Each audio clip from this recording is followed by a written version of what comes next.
আল্লাহ পাক রব্বুল আলামিন কুরআন আল কারীমের মধ্যে যে জায়গায় ইয়া আইয়ুহাল্লাযীনা আমানু বলে ডাক দেয়, একজন ইমানদার যিনি হবে, একজন মুমিন যিনি হবে, আল্লাহর প্রতি যারা বিশ্বাস স্থাপন করবে, তাদের উচিত হলো কানটা খাড়া করে দেওয়া।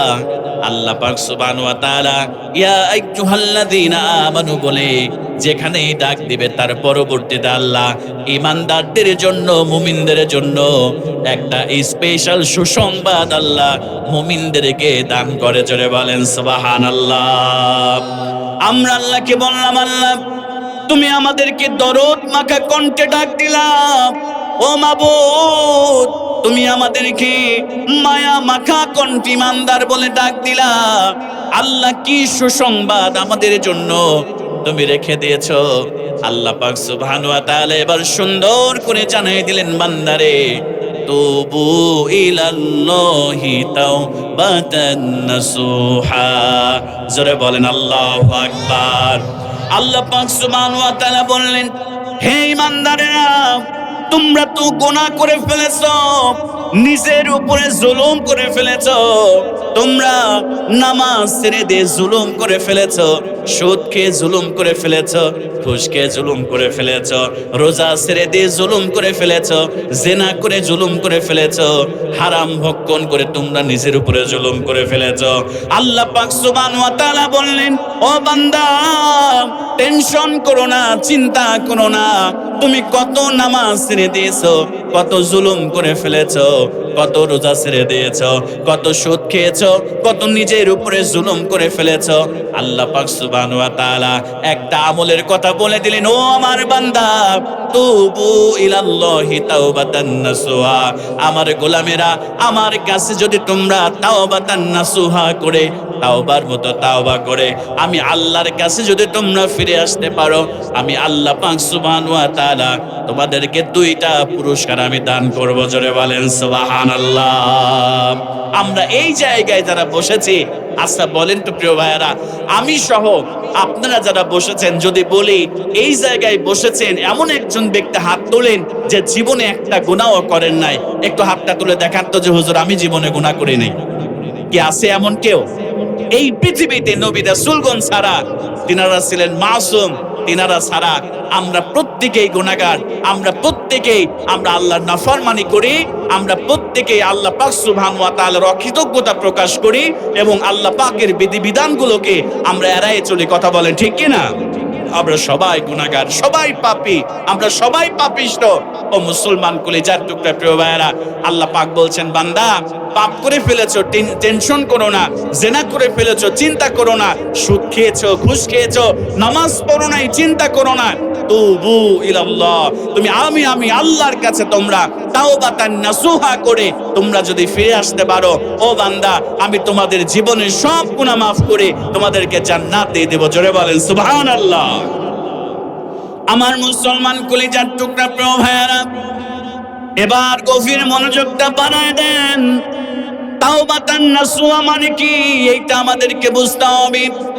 নামাজের পরে শুধু আস্তাগফিরুল্লাহ, আস্তাগফিরুল্লাহ, আস্তাগফিরুল্লাহ তিনবার বলে চাচা নামাজ শেষ করে নামাজের আগে টেলিভিশনের পর্দায় সিনেমা দেখতেছে, অশ্লীল গান দেখতেছে, আবার নামাজ পড়ে, নামাজের পরে তিনবার আস্তাগফিরুল্লাহ, আস্তাগফিরুল্লাহ, আস্তাগফিরুল্লাহ বলে যখন নামাজটা আবার শেষ হয়ে যায়, আবার চাচামি আবার টেলিভিশনের সামনে গিয়ে আবার সিনেমা দেখতে শুরু করে দেয়। ও মুসলমান কলিজার টুকরা প্রিয় ভাইরা, এইটাকে কখনো তাওবা বলে না। কথা বলেন ঠিক কিনা? আল্লাহ পাকের মাপ যদি আপনি পেতে চান, আল্লাহর ক্ষমা যদি আপনি পেতে চান, ও কলিজার টুকরা প্রিয় ভাইরা, তাওবাতান নাসুহা করে আল্লাহর কাছে ফিরে যেতে হবে। আর তাওবাতান নাসুহা আল্লাহ পাক সুবহানাহু ওয়া তাআলা এই জায়গা দিয়েছে। আমার প্রিয় ভাইরা, মুফাসসিরিনে কেরামগণ বলেন, তাওবাতান নাসুহার চারটা শর্ত যদি কেউ পালন করতে পারে, আল্লাহ পাক সুবহানাহু ওয়া তাআলা তার জীবনের গুনাহ মাফ করবে, তাকে জান্নাত দিয়ে দেবে। এক নম্বর তাওবাতান নাসুহার শর্ত হলো, আপনি নামাজ ছেড়ে দিয়েছেন, আপনি সুদ খেয়েছেন, ঘুষ খেয়েছেন, জিনা করেছেন, করেছেন। ও মুসলমান কলিজার টুকরা প্রিয় ভাইরা, আপনি যে অপরাধী, আপনি যে গুনাহগার, আল্লাহর কাছে এই অপরাধ স্বীকার করতে হবে। কথা বলেন ঠিক কিনা? তাওবাতান নাসুহার এক নম্বর শর্ত হচ্ছে আপনি যে গুনাহ করেছেন, আপনি যে অপরাধ করেছেন, এইটা মালিকের কাছে স্বীকার করতে হবে। আল্লাহ, আমি নামাজ ছেড়ে দিয়ে অপরাধ করেছি, গুনাহ করেছি, আমি সুদকে গুনাহ করেছি। আল্লাহ, আল্লাহ আমি অপরাধী। আল্লাহর কাছে এক নম্বরে স্বীকার করতে হবে। দুই নম্বরে, আপনি যে গুনাহ করেছেন, অপরাধ করেছেন, আপনার অন্তরের মধ্যে অনুশোচনা বোধ জাগ্রত হতে হবে। তিন নম্বরে, মৃত্যুর আগ মুহূর্ত পর্যন্ত যে পাপ থেকে আপনি তাওবা করছেন, এই তাওবা যে পাপ থেকে আপনি করেছিলেন পুনরাবৃত্তি আর করা যাবে না। আর চার নম্বরে, আপনি যদি কোনো ভাইয়ের হক নষ্ট করে থাকেন, তার হকটাকে ফিরিয়ে দিবেন। এই চারটা শর্ত যদি আপনি পূরণ করতে পারেন, এটাকেই বলা হয় তাওবাতান নাসুহা। জোরে বলেন সুবহানাল্লাহ। আমার মুসলমান কলিজার টুকরা প্রিয় ভাইয়েরা, আল্লাহ পাক সুবহানাহু ওয়া তাআলা 99টা ভালোবাসা নিয়ে আমার আল্লাহ বসে আছেন। আমরা যদি আমাদের গুনার কথা স্মরণ করে, আমরা যদি আমাদের পাপের কথা স্মরণ করে আল্লাহর কাছে চোখের পানি ছেড়ে দিয়ে তাওবা করে, ও মুসলমান কলিজার টুকরা প্রিয় ভাইরা, আল্লাহর কাছে যদি তাওবার মতো তাওবা করতে পারে, আল্লাহ আমাদের জীবনের কোনো পাপ রাখবে না। আল্লাহ পাক সুবহানাহু ওয়া তাআলা আমাদের জীবনের সমস্ত পাপ রাশিগুলোকে আল্লাহ পাক মাফ করে দিবে। জোরে বলেন সুবহানাল্লাহ। আমার প্রিয় ভাইরা, কেমন করে আল্লাহ গুনাহ মাফ করে দেয়? আল্লাহ নবীজি, বিশ্ব নবী সাল্লাল্লাহু আলাইহি ওয়াসাল্লাম যারা নিজেদের উপরে জুলুম করেছেন, ভালো করে লক্ষ্য করেন, যারা নিজেদের উপরে অন্যায় করে ফেলেছেন, যারা নিজেদের উপরে এমন কোনো পাপ নাই যে আপনার দ্বারা সংগৃহীত হয় নাই, ও প্রিয় ভাইরা, চিন্তা করবেন না, টেনশন করবেন না। আল্লাহ পাক সুবহানাহু ওয়া তাআলা বলেন, লা তাকনাতু মির রাহমাতিল্লাহ। আমার বান্দারা, আমার রহমত থেকে তোমরা নিরাশ হয়ে যেও না, আমার ভালোবাসা থেকে, আমার বরকত থেকে তোমরা নিরাশ হয়ে যেও না। আমার মুসলমান কলিজার টুকরা প্রিয় ভাইয়েরা, আমরা সবাই অপরাধী, সবাই পাপিষ্ঠ। একটু কথাগুলো মনোযোগ দিয়ে শ্রবণ করার চেষ্টা করেন। আল্লাহর নবী, বিশ্ব নবী সাল্লাল্লাহু আলাইহি ওয়াসাল্লাম, আল্লাহ রাসূল সাল্লাল্লাহু আলাইহি ওয়াসাল্লাম ডাক দিয়ে বলে, বনি ইসরায়েলের একজন ব্যক্তি ছিল। এই ব্যক্তিটা জীবনে কোনোদিন ভালো কাজ করে নাই, জীবনে কোনোদিন ভালো কাজ করে নাই, জীবনে কোনোদিন নেকির কাজ করে নাই। এই বান্দাটা সারা জীবন শুধু পাপ করেছে, সারা জীবন শুধু অন্যায় কাজ করেছে। আমার মুসলমান ভাইয়েরা, আল্লাহ রাসূল বলে, ওই ব্যক্তির আমলনামায় একটা সওয়াবের কাজ ছিল না, আর আমলনামায় শুধু ছিল পাপ আর পাপ। আল্লাহ রাসূল বলে, ওই ব্যক্তি যখন মারা যাবে, মৃত্যু শয্যায় যখন শায়িত হয়েছে, কখন যেন রূহটা বের হয়ে যায়, আল্লাহ রাসূল বললেন, ওই ব্যক্তিটা এবার তার দুইটা সন্তানকে কাছে ডাকলেন। দুইটা সন্তানকে ডাকার পরে দুইটা কলিজার টুকরা সন্তানকে ডাক দিয়ে বলে, আমার কলিজার টুকরা সন্তানেরা শুনে নাও, আমি এমন পাপিষ্ঠ বান্দা, আমার মতো গুনাহগার বান্দা এই জমিনের মধ্যে নাই, আমার মতো হতভাগা এই জমিনের মধ্যে নাই, আমার মতো গুনাহগার এই জমিনের মধ্যে আর একজনও নাই। ও কলিজার টুকরা সন্তানেরা, আমি এত পাপ করেছি, একটাও সওয়াবের কাজ আমার আমলনামায় নাই। আমি আল্লাহর সামনে কি জবাব দেব কিয়ামতের দিন, কঠিন মুসিবতের সময়? আমার সন্তানেরা, আমি আল্লাহর কাছে কেমন করে এই মুখ নিয়ে আমি আল্লাহর কাছে আমি দাঁড়াবো? সন্তানদেরকে ডাক দিয়ে বলে, কলিজার টুকরা সন্তানেরা, আমি যখন মারা যাব, আমার লাশটাকে তোমরা পুড়ায় ফেলবা।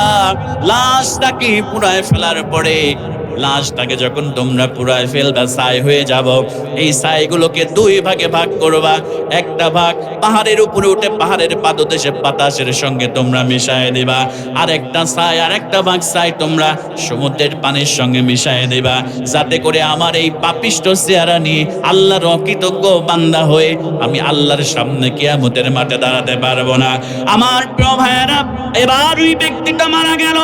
মারা যাওয়ার পরে সন্তানেরা তার লাশটাকে পুড়ায় ফেললেন। পোড়ানোর পরে আমার প্রিয় ভাইয়েরা, একটা অংশ তারা বাতাসের সঙ্গে মিশায় দিল, কিছু ছাই তারা পানির সঙ্গে মিশায় দিল। আল্লাহর নবীজি বিশ্ব নবী সাল্লাল্লাহু আলাইহি ওয়াসাল্লাম বলেন, আল্লাহর ওই বান্দা কিয়ামতের মাঠে আল্লাহর সামনে যখন হাজির হয়ে যাবে, আল্লাহ পাক রব্বুল আলামিন ডাক দিয়ে বলবে, আমার বান্দারে তুমি কেন এই কাজ করেছিলা? তুমি কেন এই কাজ করেছিলা? তোমার লাশটাকে কেন আগুনের মধ্যে পোড়াতে বলেছিলা? কেন সেইটা বাতাসের সঙ্গে মিশাইতে বলেছিলা? কেন সেইটা পানির সঙ্গে তুমি মিশাইতে বলেছিলা? আল্লাহর বান্দা ডাক দিয়ে বলবে, আল্লাহ জীবনে কোনোদিন ভালো কাজ করি নাই, জীবনে কোনোদিন আমি তোমার কৃতজ্ঞতামূলক কাজ করি নাই, জীবনে কোনোদিন নেক কাজ করি নাই। আল্লাহ তাআলা জীবনে শুধু পাপ কাজ করেছি। আমি চিন্তা করেছিলাম আল্লাহর সামনে এই চেহারা নিয়ে এই অকৃতজ্ঞ বান্দা কেমন করে আমি দাঁড়াবো। আল্লাহ তাআলা তোমার ভয় নিয়ে আমি আমার সন্তানদেরকে আদেশ করেছিলাম, আল্লাহ যাতে তোমার সামনে আমাকে দাঁড়াতে না হয়। আল্লাহ পাক সুবহানাহু ওয়া তাআলা ডাক দিয়ে বলে, বান্দা সত্যি কি তুমি এই কাজ আমার ভয় করেছিলা নাকি? এবার আল্লাহর বান্দা ডাক দিয়ে বলে, আল্লাহ তাআলা তোমার ইজ্জতের কসম করে বলছি, একমাত্র কেবলমাত্র তোমার ভয় না আমি এই কাজ করেছিলাম। আল্লাহ পাক সুবহানাহু ওয়া তাআলা খুশি হয়ে যাবে। আল্লাহ পাক তাকে ডাক দিয়ে বলবে, বান্দা রে আমার ভয়ে তুমি এই কাজ করেছিলা, যা রে বান্দা যা, আমি তোরে মাফ করে দিলাম, যা রে বান্দা যা, আমার জান্নাতের মধ্যে তুই প্রবেশ কর। জোরে বলেন সুবহানাল্লাহ। ও মুসলমান ভাইরা, এই জায়গায় আমরা যারা বসেছি সবাই তো কিছু না কিছু ভালো কাজ আমাদের রয়েছে। অনেকেই হয়তো বা 5 ওয়াক্ত নামাজ পড়ি না, কিন্তু 4 ওয়াক্ত নামাজ পড়ি। অনেকেই হয়তো বা অন্য ভালো কাজ আমরা করি। এই জায়গায় এমন কোনো বান্দা নাই যার জীবনে সওয়াবের কাজ নাই। প্রত্যেকেই গুনাহ করি, আবার সওয়াবের কাজও করি। আমার প্রিয় ভাইয়েরা, এজন্য আমরা যদি আল্লাহর কাছে তাওবাতান নাসুহা করে আমরা যদি ফিরে আসতে পারি, আল্লাহ পাক সুবহানাহু ওয়া তাআলার কাছে যদি তাওবার মতো তাওবা করে ফিরে আসতে পারি, ও মুসলমান কলিজার টুকরা প্রিয় ভাইয়েরা, আল্লাহ পাক সুবহানাহু ওয়া তাআলার যে বান্দারা বেশি বেশি করে তাওবা করে, আল্লাহ পাক সুবহানাহু ওয়া তাআলা ওই তাওবাকারী বান্দাকে আল্লাহ সব থেকে বেশি মহব্বত করে, আল্লাহ সব থেকে বেশি ভালোবাসে। জোরে বলেন সুবহানাল্লাহ। আল্লাহ পাক সুবহানাহু ওয়া তাআলা বলছেন, ইন্নাল্লাহা ইউহিব্বুল তাওয়াবিন, যারা বেশি বেশি করে তাওবা করে আমি আল্লাহ পাক সুবহানাহু ওয়া তাআলা আমি তাদেরকে বড্ড বেশি ভালোবাসি। সুবহানাল্লাহ বলবেন না? যারা বেশি বেশি করে তাওবা করে আল্লাহ পাক সুবহানাহু ওয়া তাআলা তাদেরকে কত ভালোবাসেন, তাদের মর্যাদা আল্লাহ কত গুণ বাড়ায় দেন। একটু ভালো করে লক্ষ্য করেন, যারা বেশি বেশি করে আল্লাহর কাছে ইস্তেগফার করে, আল্লাহর কাছে তাওবা করে, গুনাহের জন্য চোখের পানি ছেড়ে দিয়ে আল্লাহর কাছে কান্না করে গুনাহের জন্য, আল্লাহর কাছে তাদের মর্যাদা কত বিশাল। একটু ভালো করে লক্ষ্য করেন। আমার প্রিয় ভাইয়েরা, রাসূলুল্লাহ সাল্লাল্লাহু আলাইহি ওয়াসাল্লাম মক্কা থেকে মদিনার মধ্যে হিজরত করে চলে আসলেন। ভালো করে লক্ষ্য করেন আমার প্রিয় ভাইয়েরা, যদি বেশি বেশি করে তাওবা করতে পারেন আল্লাহ কত মর্যাদা আপনার বাড়ায় দিবে। রাসূলুল্লাহ সাল্লাল্লাহু আলাইহি ওয়াসাল্লাম তিনি মক্কা থেকে মদিনার মধ্যে চলে আসলেন। হিজরত করে আসার পরে আল্লাহর নবীজি সাল্লাল্লাহু আলাইহি ওয়াসাল্লাম মদিনার সাহাবীদেরকে বলা হয় আনসারী সাহাবী, আর যারা হিজরত করে মদিনায় এসেছে তাদেরকে মুহাজির সাহাবী বলা হয়। রাসূলুল্লাহ সাল্লাল্লাহু আলাইহি ওয়াসাল্লাম মক্কার মুহাজির সাহাবীদের সঙ্গে মদিনার আনসারী সাহাবীদের মধ্যে একটা ভ্রাতৃত্বপূর্ণ সম্পর্ক স্থাপন করে দিল। আমার প্রিয় ভাইয়েরা, এমনও কিতাবের মধ্যে এসেছে, হাদিসের মধ্যে এসেছে, মদিনার আনসারী সাহাবীদের যাতে 2টা স্ত্রী ছিল, একটা স্ত্রীকে তালাক দিয়ে মুহাজির সাহাবীদের সঙ্গে বিবাহের ব্যবস্থা করে দিয়েছে। 2 খণ্ড জমি ছিল, 1 খণ্ড জমি মুহাজির সাহাবীদের জন্য তারা সেইটাকে ছেড়ে দিয়েছেন, তাদের নামে লিখে দিয়েছেন। ব্যবসা কিছুটা মুহাজির ভাইদেরকে দিয়ে দিয়েছেন। এমন ভ্রাতৃত্বপূর্ণ সম্পর্ক আল্লাহ নবীজি মুহাজির এবং আনসারী সাহাবীদের মধ্যে স্থাপন করলেন। সেই সূত্র ধরে আল্লাহ নবীজির 2 জন সাহাবী, 1 নম্বরে মুহাজির সাহাবী আব্দুর রহমান আমার প্রিয় ভাইরা, সাঈদ ইবনে আব্দুর রহমান রাদিয়াল্লাহু তাআলা আনহু আর আনসারী সাহাবী সালাবাতুল আনসারী রাদিয়াল্লাহু তাআলা আনহু, এই দুইজন সাহাবীর মধ্যে আল্লাহর রাসূল ভাইয়ের সম্পর্ক স্থাপন করে দিলেন। ভাইয়ে ভাইয়ে ভ্রাতৃত্ব বন্ধনের সম্পর্ক আল্লাহর নবীজি করে দিলেন। জোরে বলেন সুবহানাল্লাহ। সাঈদ ইবনে আব্দুর রহমান রাদিয়াল্লাহু তাআলা আনহু হলেন মুহাজির সাহাবী, হিজরত করে তিনি মদিনায় এসেছে। আর সালাবাতুল আনসারী রাদিয়াল্লাহু তাআলা আনহু হলেন তিনি মদিনার সাহাবী। আল্লাহ রাসূল দুজনের মধ্যে ভ্রাতৃত্বপূর্ণ সম্পর্ক স্থাপন করে দিলেন। কিছুদিন পরে আল্লাহ রাসূল তাবুকের যুদ্ধে যাবে। আল্লাহ রাসূল সাল্লাল্লাহু আলাইহি ওয়াসাল্লাম তিনি মুহাজির সাহাবী সাঈদ ইবনে আব্দুর রহমানকে সাথে নিলেন জিহাদের ময়দানে যাওয়ার জন্য। আর সালাবাতুল আনসারী রাদিয়াল্লাহু তাআলা আনহুকে তার পরিবারের দায়িত্ব দিয়ে আল্লাহ রাসূল বললেন, ও সালাবাতুল আনসারী, তোমার ভাই সাঈদ ইবনে আব্দুর রহমান তিনি আমার সঙ্গে জিহাদের ময়দানে যায়, তুমি তার বাড়ির দেখাশোনা করবা, যেটা যেটা প্রয়োজন বাজার প্রয়োজন হলে তাকে বাজার করে দিবা, তার বাড়িতে কোনো কাজ থাকলে তুমি সেইটা করে দিবা। আব্দুর রহমান না সাঈদ ইবনে আব্দুর রহমান না আসা পর্যন্ত তোমার সমস্ত দায়িত্ব তোমাকে দিয়ে দেওয়া হলো। জোরে বলেন সুবহানাল্লাহ। আমার প্রিয় ভাইয়েরা, তাফসীরের মধ্যে এসেছে আল্লাহর নবী বিশ্ব নবী সাল্লাল্লাহু আলাইহি ওয়াসাল্লাম তাবুকের যুদ্ধের ময়দানে আল্লাহর রাসূল সাঈদ ইবনে আব্দুর রহমানকে নিয়ে চলে গেলেন। এইদিকে সালাবাতুল আনসারীকে সাঈদ ইবনে আব্দুর রহমানের বাড়ি দেখার দায়িত্ব দিয়ে গেলেন। হযরত সালাবাতুল আনসারী রাদিয়াল্লাহু তাআলা আনহু তিনি বাড়ি দেখাশোনা করে, বাজার লাগলে বাজার করে দেয়, বাড়ির যত কাজ আছে সব কাজ করে দেয়। একদিন যায়, 2 দিন যায়, 3 দিন যায়, 4 দিন যায়। এমন করে হঠাৎ একদিন হযরত সালাবাতুল আনসারী রাদিয়াল্লাহু তাআলা আনহু সাঈদ ইবনে আব্দুর রহমানের বাড়িতে এসেছে। হঠাৎ করে শয়তানের ওয়াসওয়াসায় পড়ে, নফসের ধোঁকায় পড়ে আমার প্রিয় ভাইয়েরা, এবার হযরতে সালাবাতুল আনসারী রাদিয়াল্লাহু তাআলা আনহু বাড়ির মধ্যে ঢোকার পরে হযরত সাঈদ ইবনে আব্দুর রহমানের স্ত্রীর হাতটা শয়তানের ওয়াসওয়াসায় পড়ে হাতটা স্পর্শ করে ফেলেছে, হাতটা ধরে ফেলেছে। এবার হযরত সাঈদ ইবনে আব্দুর রহমানের স্ত্রী ডাক দিয়ে বলে, সালাবাতুল আনসারী, ও ভাই, তোমার ভাই তো আল্লাহর রাহে জিহাদে গিয়েছে, আল্লাহর রাসূলের সঙ্গে তাবুকের ময়দানে গিয়েছে, তোমাকে দায়িত্ব দিয়েছে, আমানত তোমার কাছে রেখে গিয়েছে। তুমি কি সেই আমানত খেয়ানত করতে উদ্যত হয়েছে নাকি? তুমি কি সেই আমানত খেয়ানত করতে চাও নাকি? আল্লাহকে তুমি ভয় করো, আল্লাহর কাজ করাই তোমাকে কিন্তু দাঁড়াতে হবে। আমার মুসলমান মায়েরা, হযরত সাঈদ ইবনে আব্দুর রহমানের স্ত্রী যখন এই কথা বললেন, সঙ্গে সঙ্গে হযরত সালাবাতুল আনসারীর মধ্যে প্রকম্পন শুরু হয়ে গেল।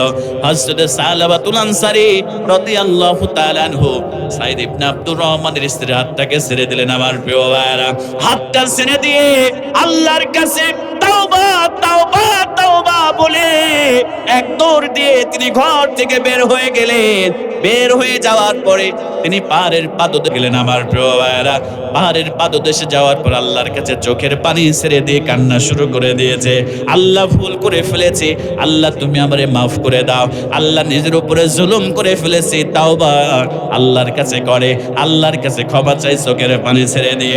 আমার প্রিয় ভাইরা, এই দিকে আল্লাহর নবীজি বিশ্ব নবী সাল্লাল্লাহু আলাইহি ওয়াসাল্লাম তাবুকের যুদ্ধ শেষ করে সাঈদ ইবনে আব্দুর রহমান সহ মদিনায় ফিরে আসলেন।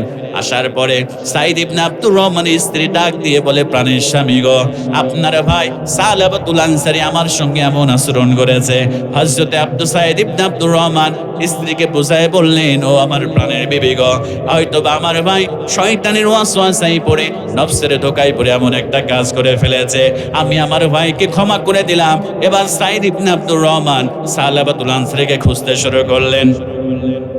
আমার মুসলমান ভাইয়েরা বোঝানোর চেষ্টা করছে তাওবা করলে আল্লাহর কাছে কেমন করে দামি হওয়া যায়। এবার হযরত সাঈদ ইবনে আব্দুর রহমান রাদিয়াল্লাহু তাআলা আনহু খুঁজতে খুঁজতে খুঁজতে খুঁজতে এবার তিনি হযরতে সালাবাতুল আনসারীকে পেয়ে গেলেন পাহাড়ের পাদদেশে। বললেন, ভাই আমি তো সব শুনেছি, তুমি এমন আচরণ আমার স্ত্রীর সঙ্গে করেছ। আমার স্ত্রী তোমাকে মাফ করে দিয়েছে, আমিও তোমাকে মাফ করে দিয়েছি, চলো যাই রাসূলের দরবারে যাই। রাসূলের দরবারে গিয়ে তুমি আল্লাহ রাসূলের কাছে খুলে বলো, আল্লাহ রাসূল তোমাকে মাফ করে দিবে, আমি তো তোমারে মাফ করে দিয়েছি। হযরতে সালাবাতুল আনসারী ডাক দিয়ে বলে, ও সাঈদ ইবনে আব্দুর রহমান, আমাকে এমন করে তুমি যদি নিয়ে যাও, আমি এইভাবে তোমার সঙ্গে যাব না।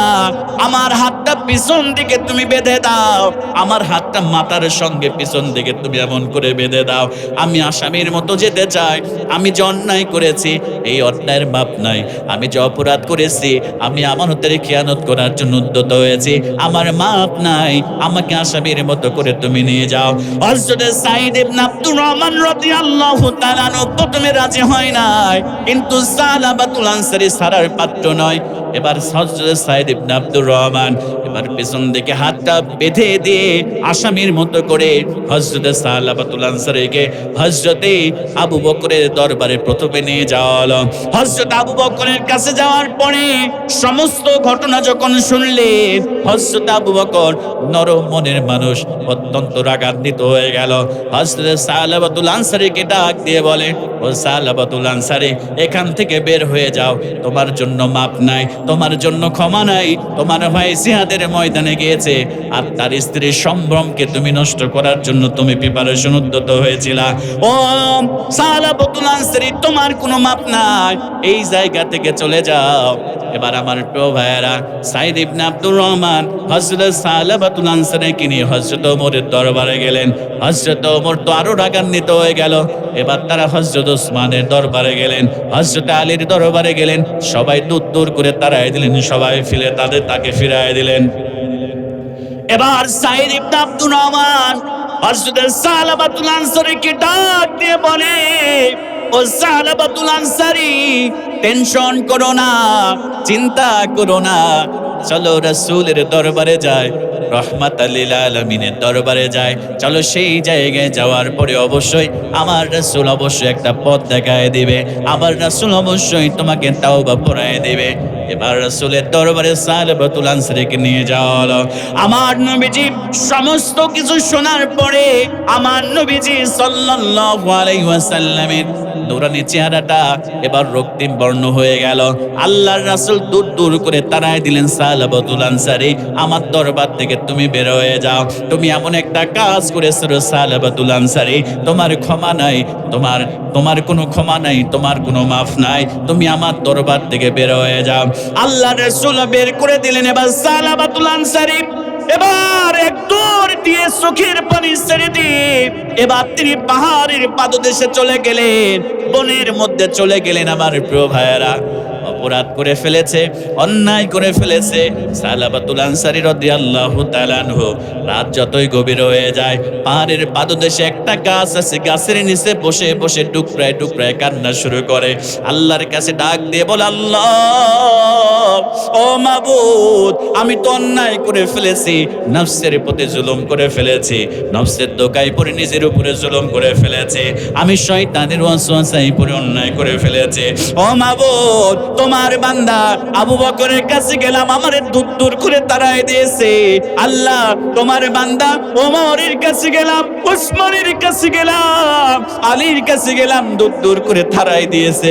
আল্লাহ তাআলা চোখের পানি ছেড়ে দিয়ে কান্না করে, আল্লাহ তাআলা সর্বশেষ তোমার হাবিবের দরবারে গেলাম, তোমার রাসূলের দরবারে গেলাম, রহমাতাল লিল আলামিনের দরবারে গেলাম। তোমার নবী, তোমার রাসূল, তোমার হাবিব আমাকে হৃদয়ের নবী, পানের নবী আমারে তাড়াই দিয়েছে। আল্লাহ, ও মাবুদ, তোমার কাছে যাওয়ার জায়গা, তোমার কাছে ছাড়া আর কোথাও যাওয়ার জায়গা নাই।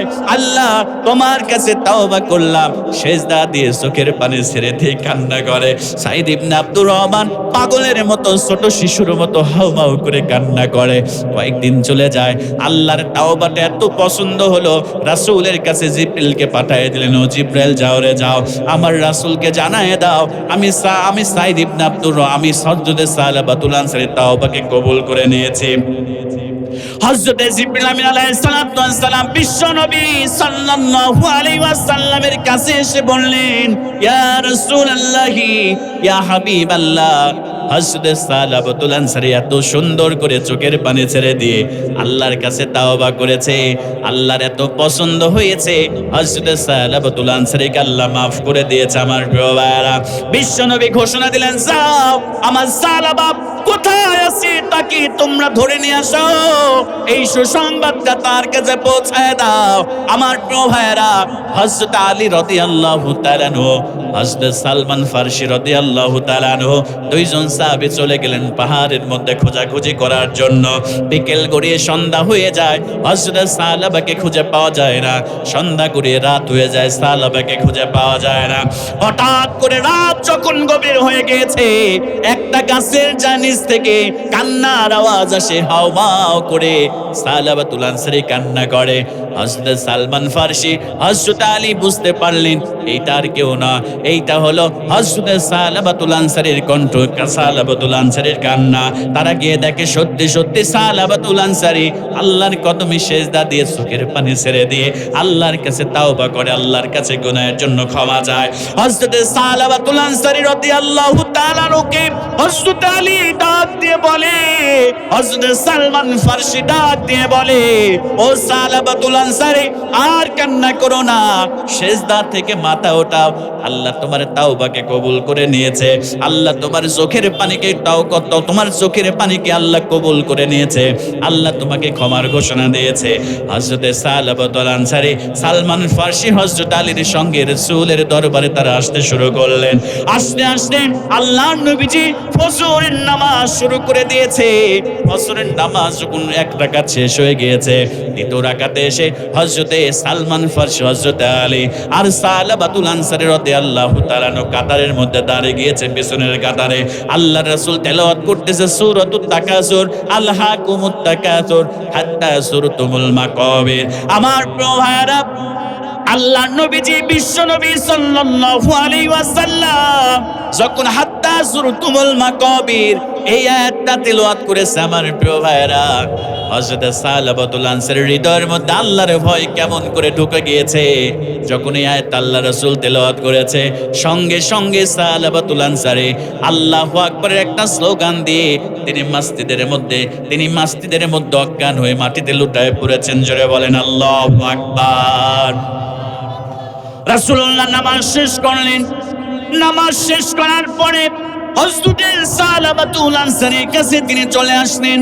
আসার পরে হযরত সালাবাতুল আনসারীকে আল্লাহ রাসূল যখন দেখলেন সালাবাতুল আনসারী আর দুনিয়াতে নাই, সালাবাতুল আনসারী এই দুনিয়ার জমিন থেকে বিদায় নিয়ে চলে গিয়েছে। আমার প্রিয় ভাইরা, আল্লাহ পাক সুবহানাহু ওয়া তাআলা এই সালাবাতুল আনসারীর মর্যাদা কত বাড়ায় দিয়েছে তাওবা করার কারণে।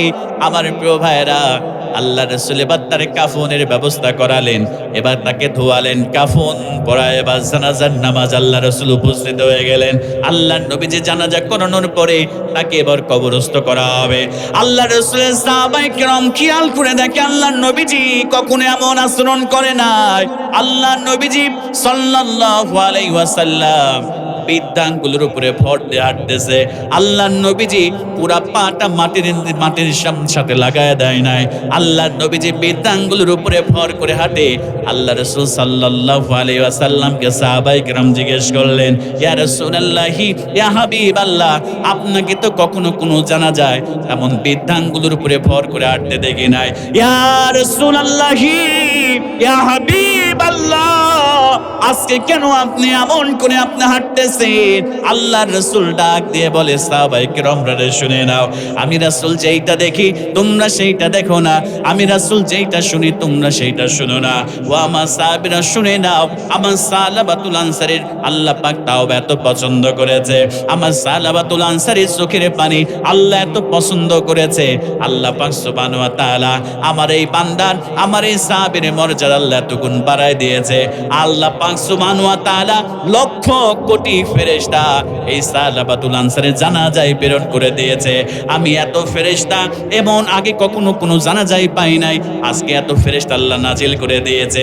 ফেরেশতাদের কারণে আমি রাসূল পাটা আমি মাটির সঙ্গে সোজা করে দিতে পারি না, এজন্য আমি পাটা বৃদ্ধাঙ্গুলের উপরে ভর করে আমি রাসূল হাঁটতেছি। জোরে বলেন সুবহানাল্লাহ।